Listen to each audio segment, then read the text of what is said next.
ప్రేక్షకులందరికీ నమస్కారం. ప్రస్తుతం మనతో పాటు ప్రముఖ ఆధ్యాత్మికవేత్త, వేదిక్ ఆస్ట్రాలజర్ కోనుకొంట్ల సురేష్ బాబు గారు ఉన్నారు. మే నెలలో మకర రాశి వారికి ఏ విధంగా ఉండబోతుందో గురుగారిని అడిగి తెలుసుకుందాం. నమస్కారం గురుగారు. మణికంఠ గారు నమస్కారం అండి. గురుగారు, మే నెలలో మకర రాశి వారి పరిస్థితి ఎలా ఉండబోతుంది అంటున్నారు? మేజర్గా 5 గ్రహాల వరకు మనకు మారబోతున్నాయి ఈ నెలలో. మరి గ్రహ సంచారం కారణంగా ఓవరాల్గా వీళ్ళు ఎలాంటి జాగ్రత్తలు తీసుకోవాలి, ఎలాంటి ఫలితాలు ఉండబోతున్నాయి వీళ్ళకి? సో ఒక కుజుడు తప్ప మిగతా గ్రహాలన్నీ వీళ్ళకి అనుకూలంగా ఉన్నాయండి.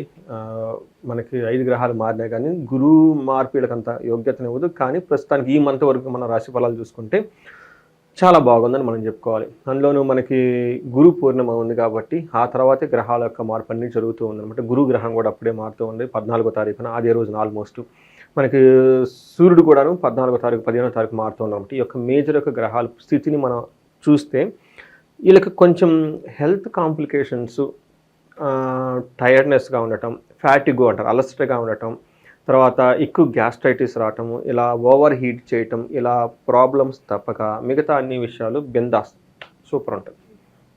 అందుకని చెప్పేసి భయపడకుండా చాలా జాగ్రత్తగా హెల్త్ విషయంలో కేర్ఫుల్గా తీసుకుంటూ జ్యూసులు చూసుకుంటూ ఫ్రూట్ జ్యూసులు తాగుతూ టయానికి ప్లానెడ్గా అన్ని చక్కగా హెల్త్ పెట్టుకుంటూ మానసికంగా ప్రశాంతంగా ఉండి యోగా మెడిటేషన్ చేసుకుంటే వీళ్ళ దగ్గరికి అన్ని అవకాశాలు వీళ్ళ దగ్గరికి వచ్చేస్తాయి. ఇంక ఇది చాలు, ఇంకా మనం డీటెయిల్గా అయితే అవసరం లేదు. కానీ టెక్నికల్గా చూద్దాం ఎలా ఉంటుందో. మనకి ఇందులో ఉన్న ఉత్తరాషాఢ 2, 3, 4 పాదాలు, శ్రవణం 1, 2, 3, 4 పాదాలు, ధనిష్ట 1, 2 అంతా మనకి మకర రాశిలో ఉంటారు. పేరు బలం ఇందులో కూడా చాలామంది చాలా పాపులర్ అయిన పేర్లు వాళ్ళు ఉంటాయి. జయ, విజయ, తర్వాత గీత, గాయత్రి, చాలా పాపులర్ పేర్లు అంతా మనకి చాలామందికి ఇందులో ఉంటాయి. ఇందులో భో, జా, జీ, జూ, జే, జో, ఒత్, ఖా, గా, గి ఈ సౌండ్తో ఉన్న అక్షరాలు పేర్లు అంతా మనకి మకర రాశిలో ఉంటారు. సో మనకి పేరు బలం ప్రకారం చూసుకుంటే జా, జీ, జూ, జే, జో, ఖా, గా, గి అన్న పేర్లంతా మనకి మకర రాశిలో ఉంటాయి అన్నమాట.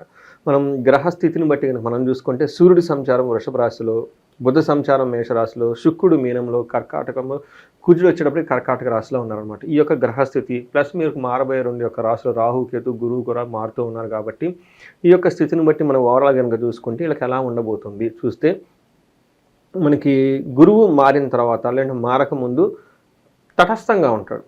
పెద్ద అంత యాక్టివ్గా తన యొక్క ప్రభావం ఈ రోజు మీద చూడదు. కాబట్టి వీళ్ళకు ఉన్న లక్ అంటే ఏంటంటే వీళ్ళకి 5వ ఇంట్లో సూర్యుడు అంత మంచి యోగ్యతనివ్వరు. కానీ విపరీత విధాల గురువు ఉండటం వల్ల ఏమవుతుందంటే సూర్యుడు వీళ్ళకి అనుకూలంగా మారిపోతూ ఉన్నారనమాట. గురు ప్రవాహంతో సూర్యుడు అనుకూలంగా మారిపోతూ ఉన్నారు. మారిపోయి మంచి రిజల్ట్ ఇస్తూ ఉంటారు. అంతేకాకుండా ధన ప్రాప్తి, విపరీతంగా ధనం వస్తుంది. తర్వాత విభూతి, ప్రాస్పరిటీ, అభివృద్ధి ఉంటుంది. ఓవరాల్గా కనుక చూసుకుంటే చాలా బాగుంది అని మనం చెప్పుకోవాలి. ఒక్క శారీరకంగా ఫ్యాటిగు, శోకం, తర్వాత అలసట ఎక్కువగా ఉంటుంది తప్ప మిగతా అన్ని విషయాలు చాలా బాగుంటుంది. మనం డీటెయిల్స్ కనుక చూసుకుంటే 5th హౌస్లో సూర్యుడు ఉండి 11th హౌస్ చూడటం వల్ల ఈ మంత్ అంతా ధనం ప్రవాహంగా చాలా బాగుంటుంది. రెండోది జనరల్గా వీళ్ళు ఏదైనా విషయంలో అన్క్లారిటీ ఉంటే క్లారిటీ వస్తుంది. తర్వాత మనకేం చెప్తారంటే దేహాలాస్యం, మనస్తాపం, సుహృద్వేషం, ధనవ్యయం, బుద్ధి చాంచల్యం ఆప్నోతి, పంచమస్తే రవి సంయుతే. 5వ ఇంట్లో రవి ఉంటే ఏమవుతుందంట దేహాలాస్యం, మనస్తాపానికి గురవటం, శత్రువులతో ఏమవుతుందంట ఇబ్బందులు, ధనవ్యయము, బుద్ధి చాంచల్యం, ప్రాపర్ డెసిషన్ తీసుకోకపోవటం ఇవన్నీ వాళ్ళకి జరగాలి. కానీ వీళ్ళకి సూర్యుడు అవన్నీ చేయకుండా చాలా క్లారిటీ, ఇప్పుడు మనం చెప్పుకునే విషయాల్లో చాలా అనుకూలంగా ఉంటారు వీళ్ళకి. సో ఏమవుతుందంటే చెడు చేయాల్సిన సూర్యుడు వీళ్ళకి మంచి చేస్తున్నారు. అదే వీళ్ళకి లక్, ఈ మకర రాశి వాళ్ళకి లక్ స్టార్ట్ అయిపోయింది. దానికి ఒక ఎగ్జాంపుల్ ఒకటేమంటే ఇదే. తర్వాత 7వ ఇంట్లో కుజుడు ఉండటం వల్ల ఇది అంత మంచిది కాదు. ఈ ఒక్క కుజుడు విషయంలో చాలా కేర్ఫుల్గా ఉంటే రెమెడీస్ తీసుకుంటే చాలా బాగుంటుంది. కువార్త, చెడు వార్తలు వినే అవకాశం ఎక్కువగా ఉంటుంది. తర్వాత భాతృపుత్రాణం, క్రోధం, భార్యతోటి లేదంటే పుత్రులతోటి గొడవ పడే అవకాశం ఎక్కువగా ఉంటుంది. ఈ విషయంలో కొంచెం జాగ్రత్తగా ఉండాలి. మాట పట్టింపులు పడే అవకాశం ఎక్కువగా ఉంటుంది.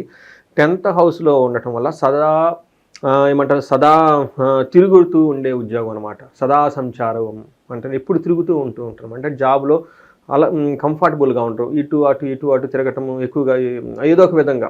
అంటే ఏమవుతుందంటే ఓవర్ షెడ్యూల్, ఇది కరెక్ట్. షెడ్యూల్ ఓవర్లాప్ అయిపోయి ఎక్కువగా కన్ఫ్యూజ్గా ఉండి తిరుగుతూ ఎక్కువగా ఉంటాయి అన్నమాట. అయితే దుర్మార్గుల సహవాసం కేర్ఫుల్గా ఉండాలి. మకర రాశి వాళ్ళు మీ కంట్రోల్లో మీరు ఉండాలి. మీ బుద్ధి ఎటో వెళ్ళిపోతే దానికి ఎవరేం చేయలేరు. అంటే మన చుట్టూ ఎలాంటి సర్కిల్ వాళ్ళతో తిరుగుతున్నాము, వాళ్ళు ఎలా ఉన్నారని చూసుకుంటూ ఉండాలి. అవునండి, సత్సంగ్ అంటారు మనకి. అందుకనే మనకి 4 ముఖ్యమైన గుణాలు ఉండాలని చెప్పేసి వశిష్ఠ మహర్షి చెప్తూ ఉంటారు. అందులో ఎవరికి చెప్తారు? రాముల వారికి చెప్తారు. ఒక గుణం సత్సంగ్, సాధు సాంగడం అని చెప్తారు. మన చుట్టూ మంచి వాళ్ళు ఉంటే మనం చెడు మార్గంలోకి వెళ్ళిన వాళ్ళు మనకి వెనుక లాగుతారు. మన చుట్టూ చెడ్డవాళ్ళు ఉన్నారనుకోండి, మనం మంచి మార్గంలో వెళ్ళిన వాళ్ళు వెనుక లాగుతారు. అందుకని మన చుట్టూ ఉన్న వాళ్ళని ఎంచుకునేది వివేక వైరాగ్యంతో ఉండాలి అని ఆది శంకరాచార్యులు చెప్తూ ఉంటారు. వివేకం అంటే ఏంటి? మనం క్లవర్గా ఉండాలి, ఎవరితో ఉండాలి, ఎవరితో ఉండకూడదు. ఇది దేవుడు మనకి ఇచ్చిన గొప్ప లక్షణం.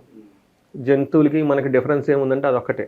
రెండోది వైరాగ్యం. ప్రతిదీ మనకు కావాలని కాదు, ఒక స్టేజ్ తర్వాత వదిలేయడం కూడా నేర్చుకోవాలన్నమాట. ఈ రెండు కనుక ఎవరైతే చక్కగా వదిలేస్తారో, ఎవరైతే ఏం కావాలో పట్టుకుంటారో, జీవితంలో వాళ్ళంతా సుఖవంతులు ఎవరు ఉండరు.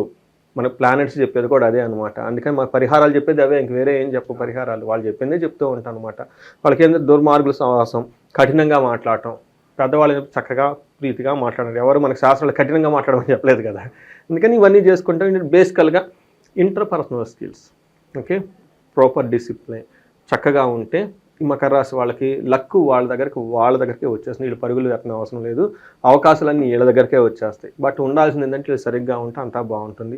ఇది కూడా కుజుని వాళ్ళు ఎలా ఉంది కాబట్టి బాగుంది. శుక్రుడు వీళ్ళకి అగైన్ చాలా యోగ్యతను ఇస్తూ ఉన్నాడు. మనకి ఏం చెప్తారంటే శుక్రుడు 3వ ఇంట్లో ఉండటం వల్ల గౌరవం పెరుగుతుంటుంది, మాటకు పొలుగుబడి ఉంటుంది, ఏమవుతారు పుత్రుల వల్ల ధనం వల్ల చాలా చక్కగా లాభం ఉంటుంది. ఓవరాల్గా ప్లేజర్గా ఉంటుంది. వీళ్ళకి టైం అంతా ఒక చక్కగా ప్లేజరబుల్గా ఉంటుంది. ఈ ప్రకారంగా మీరు చూసుకుంటే ఒక కుజుడు తప్పక మిగతా అన్ని గ్రహాలు యోగంగా ఉన్నాయి, చాలా బాగుందని మనం చెప్తాం. గురుగారు, ఈ రాశిలో ఏ నక్షత్రాల వాళ్ళు ఉంటారు, వాళ్ళకి ఎలాంటి ఫలితాలు ఉండబోతున్నాయి? ఇందులో 3 నక్షత్రాలు అండి, ఉత్తరాషాఢ, శ్రవణం, ధనిష్ట. ఇవన్నీ పవర్ఫుల్ నక్షత్రాలు. ధనిష్ట నక్షత్రం మహాలక్ష్మిది, తర్వాత శ్రవణ నక్షత్రం వెంకటేశ్వర స్వామి నక్షత్రం, ధనిష్ట నక్షత్రం కుబేర స్వామికి సంబంధించి ధనానికి సంబంధించి. ఈ రాశి వాళ్ళకే లక్ష్మీదేవి, వెంకటేశ్వర స్వామి, కుబేర్లు మొత్తం ఇక్కడే ఉంటారు అనమాట మకర రాశి వాళ్ళు. వీళ్ళకి ఉత్తరాషాఢ నక్షత్రం కనుక చూసుకుంటే జయప్రదంగా ఉంటుంది, ధన ప్రాప్తి ఉంటుంది, లాభం ఉంటుంది, ధనలాభం ఉంది. అంటే అన్నీ పాజిటివ్గా ఉన్నాయి. 2 ఛాలెంజింగ్. ఒకటి ధనహీనత, హాని. ఈ హాని కూడా May 16th నుంచి 31st ఏదో ఒక కారణంలో పర్టికులర్గా ధనం రిలేటెడ్, లగ్జరీ రిలేటెడ్, కంఫర్టబుల్గా ఉన్న రిలేటెడ్ విషయాల్లో ఒకటి వీళ్ళకి హాని జరుగుతుంది, కేర్ఫుల్గా ఉండాలి. రెండోది శ్రవణ నక్షత్రం వాళ్ళకి జయప్రదంగా ఉంటుంది, ధనప్రాప్తి ఉంటుంది, ధనలాభము ఉంది, ధనహీనత, బంధనము, నెగిటివ్ వర్డ్స్. ఏదో ఒక విషయంలో వీళ్ళు బంధించబడినటువంటి సిచ్యువేషన్ ఎక్కువగా ఉంటుంది. ఫ్యూచర్ గురించి క్లారిటీ ఉండదు. ధనిష్ట నక్షత్రం వాళ్ళు చాలా చాలా ఇంపార్టెంట్ రెమెడీ.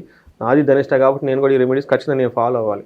తర్వాత ధనిష్ట నక్షత్రం వాళ్ళకి ధనిష్ట నక్షత్రం జయప్రదంగా ఉంటుంది, ధనలాభం ఉంది, విశేష ధనలాభం కూడా ఉంది. కాకపోతే వీళ్ళకి ధనహీనత, బంధనము 2 జరుగుతూ ఉంటాయి అనమాట. ధనహీనత ఎందుకంటే వాళ్ళు అంతకుముందు ఆల్రెడీ అప్పులు గిప్పులు అన్నీ చేస్తుంటారు కాబట్టి సంపాదన ఖచ్చితంగా ఉంటుంది. ఆ వచ్చిన సంపాదన ఇటంతా పోతూ ఉంటుంది కాబట్టి మళ్ళీ స్ట్రగుల్ పడుతూ ఉంటారు. కాబట్టి ఈ విషయంలో కొంచెం జాగ్రత్తగా ఉండాలి. బంధించబడినట్లు ఉండే సిచ్యువేషన్ ఉంటుంది.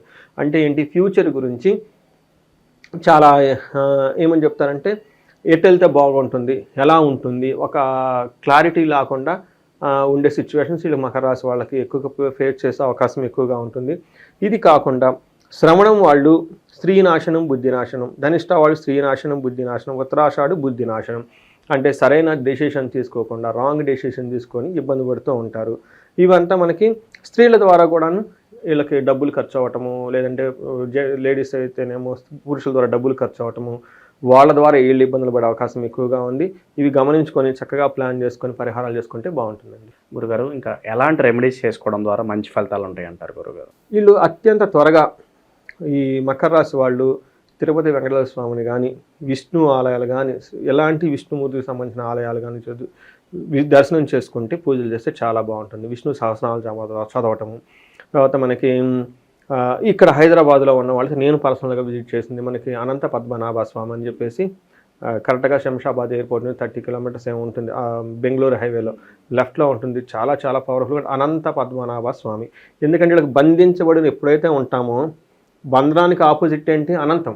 అందుకని అనంత పద్మనాభ స్వామి అంటే ఫ్యూచర్ గురించి క్లారిటీ లేనప్పుడు పర్టికులర్గా మనం ఈ విష్ణుమూర్తిని కనుక దర్శనం చేసుకుంటే ఆ ఫ్యూచర్ గురించి క్లారిటీ ఇస్తారు.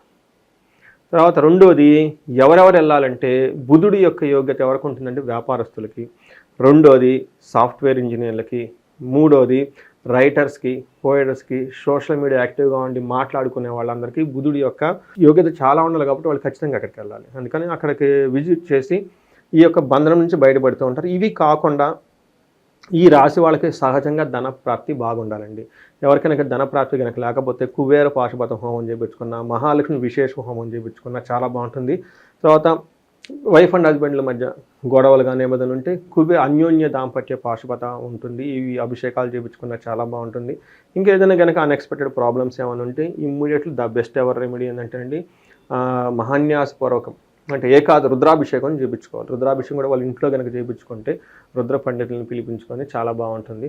ఇంకా ఎవరైనా కనుక ఈ మంత్లో బర్త్డేస్ ఉన్న తర్వాత వీటితో పాటు మనకి మ్యారేజ్ యానివర్సరీస్ ఉన్న ఇంకా ఏమైనా విశేషాలు ఉన్న వేద ఆశీర్వాదం తీసుకుంటే చాలా బాగుంటుంది.